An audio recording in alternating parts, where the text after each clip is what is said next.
And on that note, I'm happy to welcome my guest, James Copenhaver. He's a former undercover narcotics detective who spent years coordinating and liaising with numerous federal law enforcement and intelligence agencies, and he served on the FBI's Violent Crime Task Force. Well, he's now filed an official ethics complaint against Texas Congressman Dan Crenshaw, following him caught on hot mic saying he'd effing kill journalist Tucker Carlson. Mr. Copenhaver joins me today. Thank you so much for joining me today. Harrison, it's great to be with you. Thank you. Well, thank you. And Dan Crenshaw, you know, the more I learn about this guy, the less I like him. Tucker Carlson really doesn't like him. But tell us about your ethics complaint and what inspired you to file this against Dan Crenshaw.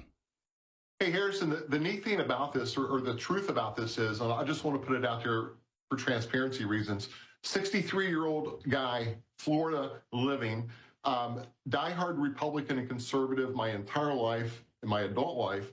And, Dan Crenshaw's a sitting Republican congressperson. So it's not a partisan issue, Harrison. I just wanted to throw it out very first.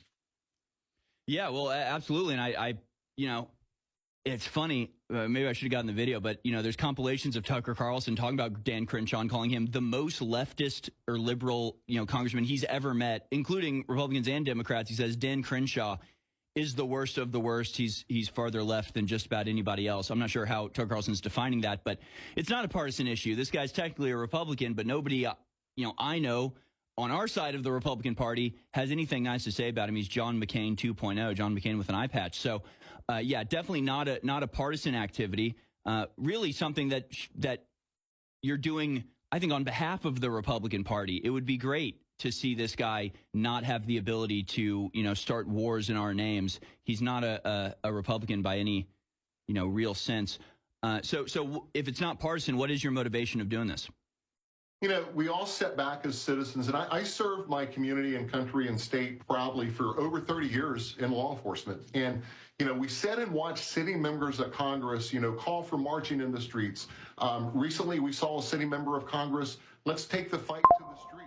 And, the unfortunate part of that, Harris, we've seen Steve Scalise, for goodness sakes, he was literally gunned down on a softball or baseball field. And I just said, enough's enough. I mean, somebody from the Republican Party needs to pull up your big boy panties, write up a ethics complaint, do the homework, do the research, and send that complaint to the Ethics Committee in Washington, D.C. And Harrison, that's exactly why I did that. Well, and it's pointed out in this article by Jacob Engels on the Gateway Pundit, the incident is not an isolated lapse in judgment, but a part of an unethical